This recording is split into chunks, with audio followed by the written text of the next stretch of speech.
preferences when it comes to food. We have different tastes. Some like it hot, some like it cold. Some savory, spicy, others crave the bold. Whatever awakens your palate, sweet or savory, literally and figuratively, at SALCC, we offer programs and courses that help people discover their tastes, their passions, and talents they never knew they had. Indeed, we serve more than flavors. We offer pathways that help students discover their true calling and provide them with countless opportunities and platforms to not just exist, but to shine. One such student joined the Creative Performing Arts program in September 2023. On a whim, she stepped onto the stage of the April 2024 SALCC World Slam Poetry Competition, not merely to participate, but to conquer. She claimed victory there and recently rose to triumph yet again at the Regional Poetry Slam. For 2 years, she has illuminated every space she entered, and as you heard earlier, earned the top award for her program and for our Faculty of Humanities and Sciences. She truly embodies the phrase, big things come in small packages. To top it all, she emerged as the top contender for the Valedictorian nomination.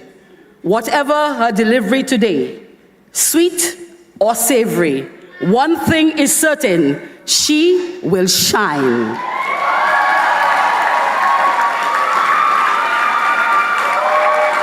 Ladies and gentlemen, please help me welcome to the podium our valedictorian for this morning, Shyne Savory.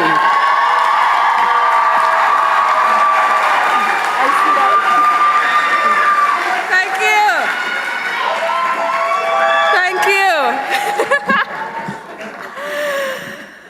Ladies and gentlemen, principal, we did it. Your Excellency, I humbly request to adopt the protocol established. Ladies and gentlemen, my fellow graduates, it is my honor to stand before you at the long-awaited graduation ceremony for the class of 2025 for the Sir Arthur Lewis Community College. Okay. I know that some of us are sitting here in our royal blue gowns, in this Royalton ballroom, surprised that we made it to this day. We have classmates that we wish could be sitting beside us here, but couldn't make it to this moment. And I know that some of us are looking at our fellow graduates sitting here and wondering, how that man graduating? You mean to tell me that girl passed all her courses?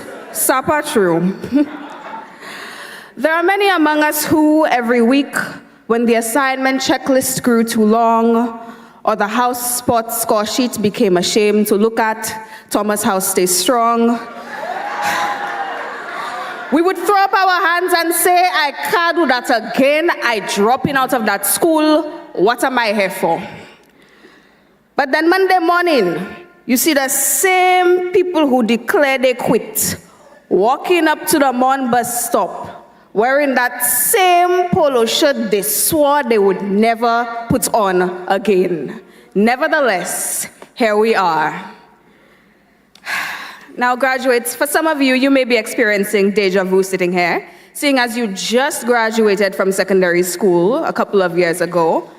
And for others, we were part of the class of 2020 COVID, like myself, and we used this college to regain our stolen secondary school years. Others, we spent years in the world of work and came to SALCC to arm ourselves with a degree before diving right back into the rat race. Either way, a lot has happened in our lives and in our nation these past few years, and it may feel like we've been struck on the head by the stick of Sir Arthur and have come down with amnesia concerning how we got here, but hopefully I can refresh your memory a little bit on this journey we have just embarked on. Now, this was not like secondary school where we picked a handful of subjects to see what stuck. No, this was a somewhat expensive investment that we had to commit to. Yet still, some of us, when you ask, why did you choose your degree program? We would say, My mother that tell me choose that, eh? Now, personally, I had time to decide on what I wanted to study. After graduating secondary school, I stayed home for 2 years, battling chronic health issues during a pandemic, sitting around contemplating my own mortality, and I thought, I should really pursue my passion for theater and pursue creative and performing arts.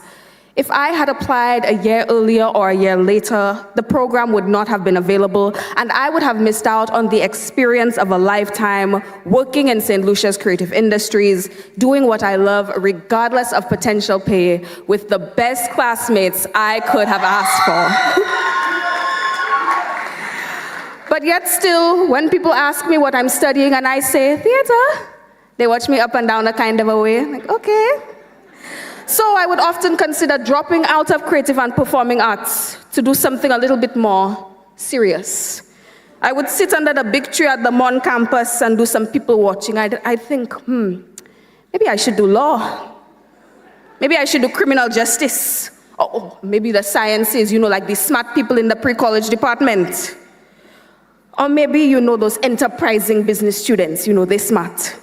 Or the philosophers at the Unit for Sociological Thought and Change. But then I would see the state of my colleagues in the weeks leading up to CAPE, still writing exams long after the rest of us had gone home for summer break, and I would think, glad I'm not them. I'd steal the notebooks of my friends in other courses and be greeted by pages of figures, Latin terms, Greek symbols, and I would think, glad I'm not them.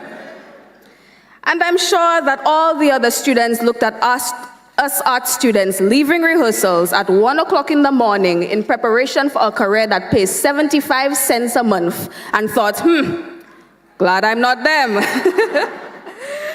As we figured out our places in our careers in training and were thrown headfirst into subjects and situations we had never braved before, the thought has often come to our minds, why am I here?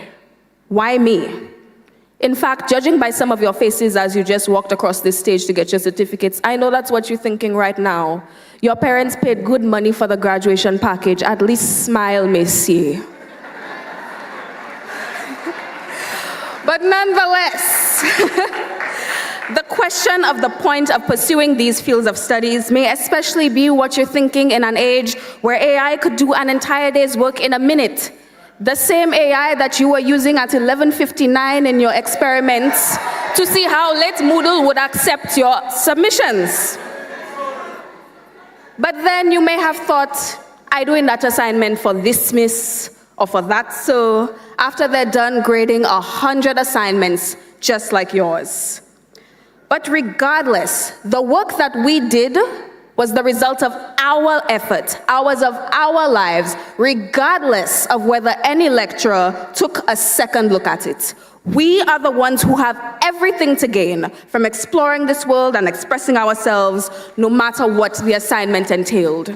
And my colleagues in the Digital Humanities, New Media, and Creative Industries Department, we learned this firsthand. To build an industry that future generations can be proud of, we cannot simply hand in a resume, collect a salary, and call that all there is to this short life.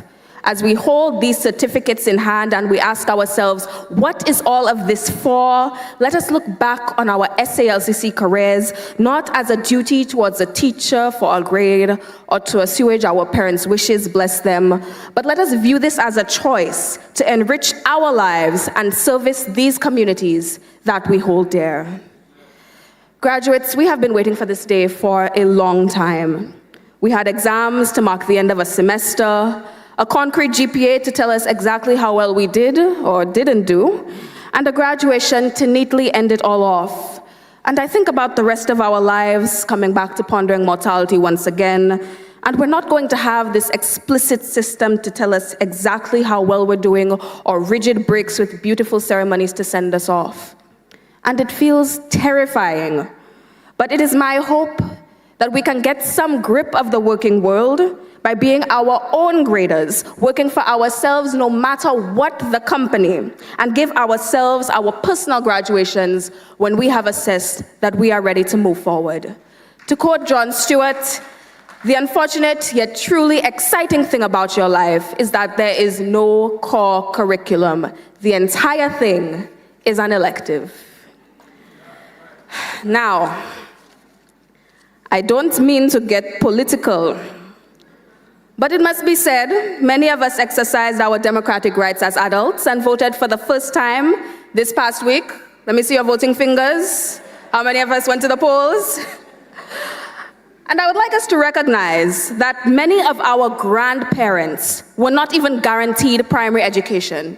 And we just voted in an election where parties were wholeheartedly offering to pay off tuition for SALCC students, to make this college free in one way or another.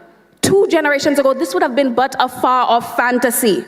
But today we have Sir Arthur Lewis Community College graduates in Ivy League universities receiving Rhodes scholarships and seeing the world open up for us in ways that those young children on the sugarcane plantations in the blazing sun could never have imagined. But yet still, at our northern campus, the walk from DTEMS to VAR was so long and arduous that we had to negotiate with teachers for a break period to catch our breaths after the long walk. And I am sure that the brothers and sisters that we have from Southern Campus can tell us their own stories of the many rivers they had to cross, including coming all the way across the island for this ceremony here today. Our Southern Campus brothers and sisters, you're one of us. Never forget that. We are now, for the first time, sitting in a room with a little over half of our colleagues in a college that's spread out between buildings on the sprawling Mon campus and our Southern Campus. Didn't feel all that much like a community college at times. We also had to contend with external voices who call our college SALCC. On the behalf of the marketing department and our principal, the abbreviation for the college is SALCC. And that is not up for debate. Now, while our now alma mater is not perfect, but I would like us to recognize that our former school will only go places if we stop contributing to the narrative that this school is an inherently inferior place. Right? This school and our lives are what we make them. And those who have put their all into their time at this institution deserve their flowers. I have my props. All right, so to every house and club executive who sat in empty classrooms because nobody showed up for the meetings, big up you. To every athlete who gave it their all on the court or on the track, even when they didn't make it to the top of the podium, again, Thomas House, stay strong. Big up you.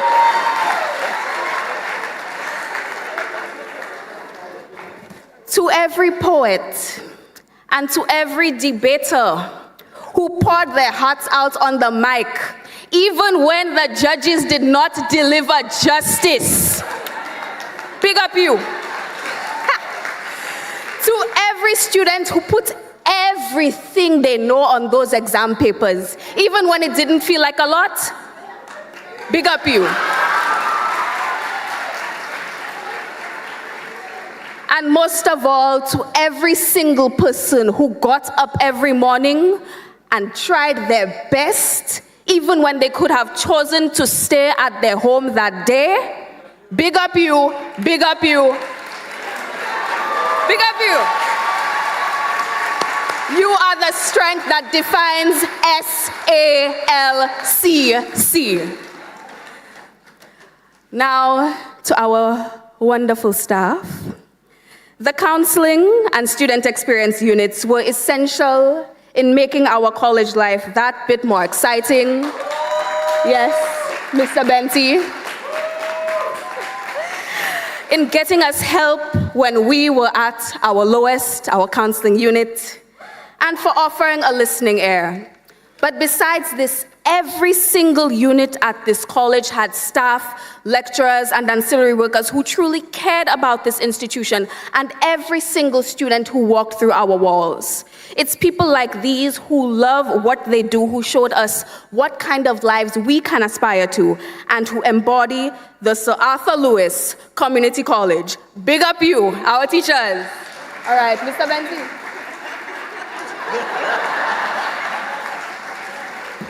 You see, I can't throw, that's why we came last at sports. So, those of us who have been here should know it better than anybody. Nous pas sales. We are not filthy, and we are not less than. We are part of this college who shaped who we were for 2 years or even more. So when they call your college Sal Sisi, tell them that. As you can tell, I'm very passionate about this school, as I'm sure many of you are. And this was the place where, thanks to the library services, I first discovered my gift for spoken word. Yes, our library. And without this college, I wouldn't have been able to achieve my dream of not only going to Carifesta, but being able to win a regional level poetry competition. And this college, I have had the privilege of representing this college as far as Venezuela. We had the excitement during our SALCC tenure of seeing St. Lucia win its first Olympic medals. I missed my online ethics class in the middle of the lecture to walk down to town to see the Julian Alfred motorcade pass. Big up Julian. I've since apologized to my lecturer for missing the class, but he saw the irony, it's okay. We felt what it is like to be winners. We felt the betrayal of cancellations of things that we have looked forward to by adults who didn't understand us and just wanted to pop our water balloons. If you know, you know. But in the end, as Romans 8:28 says, everything works out for our good in the end, and everything from our first day at this institution has taught us in one way or another. These years have given us insight into our place in the world, while also giving us the space to find ourselves amid the pressures of college-level coursework, the newfound freedom of flexible schedules, and the friendship breakups and the grope wells that were sustained along the way. But thanks to our friends, old and new, because we have known them, we have been changed for good. Now, as I was collecting my gown earlier this week, I was walking down the steps of the Mon campus, and I had to try and hide the tears rolling down my cheek as I said goodbye to that precious period in my life. Meanwhile, the current students were passing me on the steps and looked back at me like, what happened to that girl? But they don't know it yet. They don't understand it yet. But maybe they will in a year or two when they are sitting here, hopefully, wearing these same royal blue gowns and madras sashes that we don, these madras sashes that we don right now. Graduates, we look to the road ahead as the road on the Mon campus was paved just after we stopped having to go up there. But nonetheless, let us pave our own paths. Let's get dirty, get to work, and never forget to ask ourselves with love and aspiration, what am I here for? Thank you. All right. Okay. Class of 2025, I'd like you to stand. They didn't give us our hats, but I have one hat I would like to throw on behalf of all of us. 3 cheers for the class of 2025. Hip hip, hooray! Hip hip, hip hip, hooray! Thank you.